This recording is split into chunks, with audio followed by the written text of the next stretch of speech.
Hey guys, welcome to the Liberal Hive Mind, a channel solely focused on exposing the abundant hypocrisy of the left. Well, the mask is slowly slipping here, folks. The truth, once again, is bubbling to the surface. It's really inevitable. It always happens. You can only lie for so long, really. You can only lie in a vacuum where you control all the variables. But in today's day and age, with the flow of information as we've recaptured X, yeah, it's hard to keep your Democrat lies intact. And of course, the Democrats have been telling us for years, but especially recently, there's no federal taxpayer-funded benefits for illegal migrants. No, you are a crazy right-wing conspiracy theorist, a racist fearmonger. You're pushing misinformation. Well, guess what? I guess we now have the smoking gun proof, as if we didn't already. But something interesting just happened in Minnesota, where they quietly ended healthcare for illegal migrants in the state. And I find the timing a little bit convenient, a little bit suspicious. All of a sudden, federal Medicaid dollars were cut, and now these woke Democrat states are being put in a very tough situation where they have to stop giving healthcare, state-funded healthcare to illegal migrants. There must be some connection, right? Yeah, obviously, the gravy train is frickin' over, and now we got the Democrat lies collapsing in real time. Let me show you guys exactly what's going on here. We got some stuff to get into, so let's roll the tape. All right, folks, so let's start off with this viral video over here. We've got a Minnesota resident who just received a letter from the Department of Human Services, or rather the Minnesota State Department of Human Services,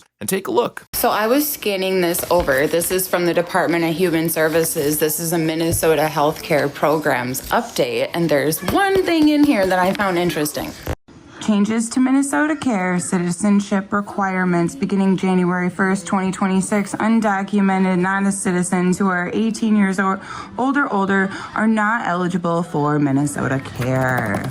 So it reads, beginning January 1st, 2026, undocumented non-citizens, again with this pathetic left-wing doublespeak, illegal migrants, you absolute fools, undocumented non-citizens. It's funny how they're constantly adding more and more complex wordage. Oh, they're undocumented non-citizens, non-American Americans, right? No, they're freaking illegals, you malacas. But anyways, undocumented non-citizens who are 18 years old or older are not eligible for Minnesota Care. Written right there, black and white, straight from the Democrat governor and Democratic legislature. And so I guess after all the denials, after Elizabeth Warren going on every media outlet and saying, it's just not happening, oh, it's just not happening. There is nothing in Medicaid, there is nothing in Medicare that permits one undocumented immigrant to get $1 of assistance.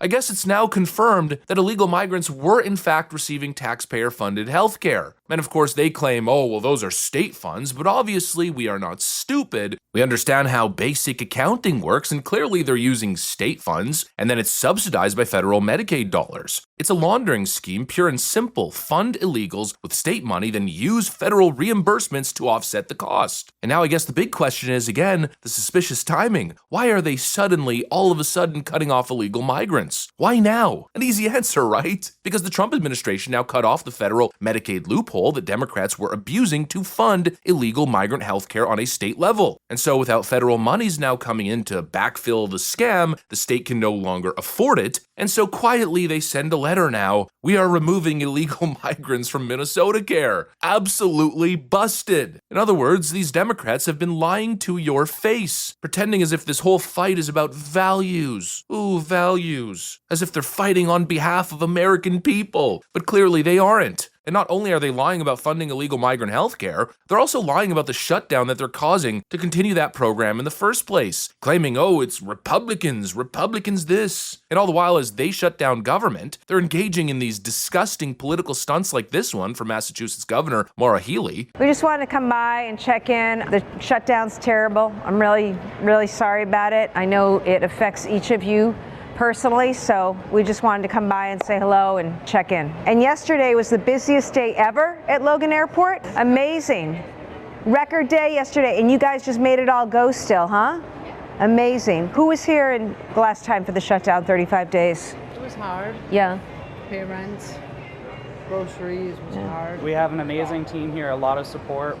Last shutdown, we had a lot of reach out from the community. Yeah. And it really goes a long way. The public, I hope, needs to show appreciation for you guys showing up and doing this work. You're workers, you deserve to be paid, and government's got to reopen. Thank you for hanging in. What an awful video. She's obviously dragging in these TSA agents for this political video, using them as political props as she blames Republicans for them not having a paycheck. She's walking around with her little political puppets. Ooh, you don't have paychecks, and it's all because of the orange man. Quick, frown for the camera and tell them how sad you are that you can't feed your kids. When obviously it's her party that's doing it. The president right now is working tirelessly trying to find ways to get these people paid. He just authorized excess Pentagon funds to now be diverted to give paychecks to a lot of the service members, which, by the way, Democrats are claiming, oh, that's illegal. They're disavowing it. He's doing what he can to get these people paid, and Democrats are holding them hostage and using them as political props. Then we've got all the talking heads in the media, again, continuing to push this nonsense, but obviously the argument really falls short. How long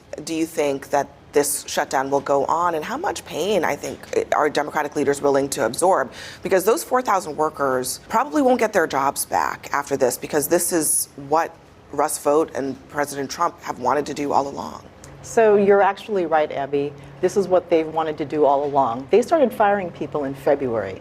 So this idea that this is something new that they're doing is not necessarily true. They were going to fire people no matter what happened. And this is unfortunate because the Republicans control the House, the Republicans control the Senate, the Republicans control the White House. So any shutdown that we have is 100% on them. They fully own this. Who's voting against the continuing resolution in the Senate right now? Which party is voting against it? So there may be a party voting against it. Which party but if is it, you though? want to, Not a party, which? If you want to get someone to come in your direction, you offer an olive branch and say, here's what we can do together. There's no desire to do that on the part of the Republicans who have the majority. Well, so that's what's happening right now. It's Republicans' fault for not negotiating with us. They're taking you hostage and then saying it's your fault because you're not engaging in hostage negotiations. That's what's going on here. What a complete joke. Republicans brought a bill, a clean CR, literally just keeping existing spending levels. It has nothing to do with the healthcare debate. And they are the ones who are holding that hostage, not voting on it, unless they get illegal migrant healthcare funding back. That's not negotiation. Again, that is hostage taking. They're in a minority position, and they're not fighting for something that people want. They're not fighting for something that the people voted for in 2024. It's their own minority agenda that is not supported by the American people, and yet they feel entitled to hold the entire government hostage to pass that through. It's a level of corrupt entitlement I don't think I have ever witnessed. Well, I have witnessed it because Democrats did this, 3 times recently? But obviously they don't want a deal, they want a blackmail. And that's purely evident because they keep talking about premiums going up as if that's the biggest thing, but they're also blocking a temporary ACA subsidy extension that Republicans, it seems, are willing to negotiate to help stop premiums from skyrocketing next year. And Democrats don't even want to go there. They don't want to pass an extension. Of course, because if they did, that would stop the pain, that would stop the chaos, and then they wouldn't be able to do their No Kings rally in the midst of that sabotage. This whole Democrat ordeal has honestly been disgusting, and the Minnesota healthcare letter exposes everything. Democrats were giving taxpayer benefits to illegals, federal taxpayer benefits. They've been lying nonstop, lying about everything, and I believe that is now clear. The Democrat Party has abandoned Americans. They clearly don't represent citizens anymore. They represent 2 things. They represent illegal migrants and whatever their sinister political agenda is behind the scenes. They're willing to starve federal workers, freeze government services, manipulate the public, all to protect a broken system which is built for one purpose and one purpose alone, for them to gain power and votes. And I think as more information is popping up here, people are starting to wake up. They're starting to realize this is not a Republican shutdown. This is a Schumer shutdown. This is a Democrat betrayal. And I don't think the Democrat gaslighting on this issue is going to last very long. Anyways, that's what I got for you guys. Thanks for watching, and I'll see you on the next one.